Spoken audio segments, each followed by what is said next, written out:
sustainability is a consciousness. Okay, it's not a layer of, it's not a specialization, but it's a consciousness.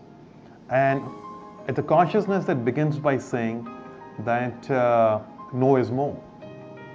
That if I were to design a product, if I were to design a space, if I were to design a city, if I were to design anything that transcends any level of scale from molecule to the universe, and I was to do this with no resource, where would I begin? All right, and that is the consciousness of sustainability. So, we take it for granted today in the world that we live in, that there's ample amounts of energy, whether that energy is there to create the product or for the product to consume in its lifespan, that there is no dearth of water, or there is no dearth of the amount of waste that is excreted in the creation of a product. The product could be a building, could be a car, the product could be a cup, it doesn't really matter. The question is that it is, in a sense, it is our third skin. So there's us, there is our skin, we have our clothes, and then we have the buildings that we live in, we have the products that we use. And by and large, they're all highly integrated. So, so to understand the notions of sustainability, right, the first objective would be, so we've done this, for example, in buildings. But in buildings, that example can be carried forward to anything. So when we begin a building, we begin by saying, okay, this is what green buildings do, for example, sustainable buildings. Say typically in an office building, every country has laid down codes as to what constitutes a green building, and they've put down a metric to energy consumption.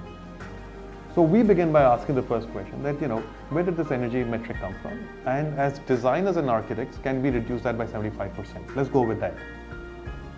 How do we begin by doing that? And then we look at traditional wisdom, we look at passive design, we look at envelope optimization, we say we will go with 100% daylighting, because daylight is free. So why should we be relying on artificial lighting? Glare causes us problem, causes us to draw blinds, which then causes us to switch on lights. Then let's get rid of the glare. Not a problem. We are hot, most of this country is extremely hot. So what do you have to do? You have to build fabric, the envelope of the building, right? Which does not allow heat to pass through. What do? I mean, you don't wear an overcoat in a desert, right? Right? So essentially the same principle, right? So you think about the envelope of your building and you say, glass lets in a lot more heat than solid walls do. So in a hot climate, what should you be doing? On the other hand, if you're in a temperate climate where weather is really, really good, right? What should you be doing? Should you be providing a many more openings to be more interactive with the weather and lesser walls and lesser glazing? So think through, right? And so the pursuit is not really the pursuit of saving the planet. The planet will survive. You will not. Mankind will not if we go through climate change. But the planet will be fine. The real issue is that how do you use sustainability as a means, as a consciousness for consuming lesser resources in the production of the object, in the running, in the life cycle of the object, and in the death of the object itself. And I think that is where we will learn our lessons of how to run cities, of how to run governments, of how to run civilization of humanity. And we will begin to understand, we'll get our clues from there. Okay?